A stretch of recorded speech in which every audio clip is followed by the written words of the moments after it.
നമസ്കാരം, നഴ്സസ് ന്യൂസിലേക്ക് സ്വാഗതം. സംസ്ഥാനത്തെ നഴ്സിംഗ് വിദ്യാർത്ഥികൾക്കിടയിൽ മാനസിക സമ്മർദ്ദമേറുന്നു എന്ന കേരള നഴ്സസ് ആൻഡ് മിഡ്വൈഫ്സ് കൗൺസിലിന്റെ കണ്ടെത്തൽ വലിയ ചർച്ചകളാണ് നഴ്സിംഗ് മേഖലയിൽ സൃഷ്ടിച്ചിരിക്കുന്നത്.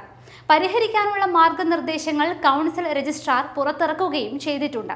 മാനസിക പിരിമുറുക്കത്തിന് വൈദ്യസഹായം തേടുന്ന വിദ്യാർത്ഥികളുടെ എണ്ണം വർദ്ധിച്ചു എന്ന് പരിശോധനയിൽ കണ്ടെത്തിയതിനെ തുടർന്നാണ് ഈ നടപടി.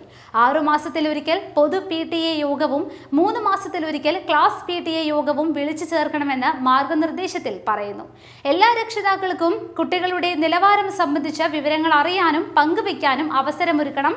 ക്ലാസ് PTA യോഗങ്ങളിൽ ഇന്റേണൽ മാർക്കുകൾ, ഹാജർ നില ഉൾപ്പെടെയുള്ള വിവരങ്ങൾ ചർച്ച ചെയ്യണം.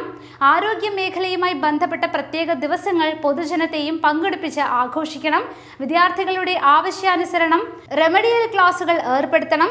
ഇൻസ്പെക്ഷൻ തീയതി നേരത്തെ അറിഞ്ഞ ചില മാനേജ്മെന്റുകൾ വിദ്യാർത്ഥികളുടെ പ്രതികരണങ്ങളെയും ഇടപെടലുകളെയും സ്വാധീനിച്ചുവെന്നും ഇനി മുതൽ വാർഷിക പരിശോധന സംബന്ധിച്ച തലേ ദിവസം മാത്രമേ അറിയിപ്പ് നൽകുകയുള്ളൂവെന്നും മാർഗനിർദ്ദേശത്തിൽ പറയുന്നു. ഇന്ത്യൻ നഴ്സിംഗ് കൗൺസിൽ സിലബസ് പ്രകാരം ഓരോ വിഷയത്തിലും അനുവദിച്ചിട്ടുള്ള കോമ്പൻസേഷൻ ഡ്യൂട്ടി മാത്രമേ ചെയ്യിക്കാൻ പാടുള്ളൂ. വിദ്യാർത്ഥികൾ ക്യാമ്പസിന് വെളിയിൽ പോകുന്നത് മിക്ക സ്ഥാപനങ്ങളും പ്രോത്സാഹിപ്പിക്കുന്നില്ല. അതിനാൽ അക്കാദമിക് കാര്യങ്ങളെ ബാധിക്കാത്ത തരത്തിൽ യാത്രകളും മറ്റും സംഘടിപ്പിക്കണം. ഇത്തരം യാത്രകളിൽ ഉത്തരവാദപ്പെട്ടവർ വിദ്യാർത്ഥികളോടൊപ്പം ഉണ്ട് എന്ന് ഉറപ്പുവരുത്തണം. കലാകായിക പ്രവർത്തനങ്ങൾക്കിടെ വിദ്യാർത്ഥികളും അധ്യാപകരും തമ്മിൽ സജീവ ഇടപെടലുകൾ പ്രോത്സാഹിപ്പിക്കണം. നേതൃപാടവം, ആശയവിനിമയം, മാനസിക സമ്മർദ്ദ നിയന്ത്രണം തുടങ്ങിയവയിൽ അധ്യാപകർക്ക് പരിശീലനവും മറ്റും സംഘടിപ്പിക്കണമെന്നുമാണ് നിർദ്ദേശങ്ങൾ.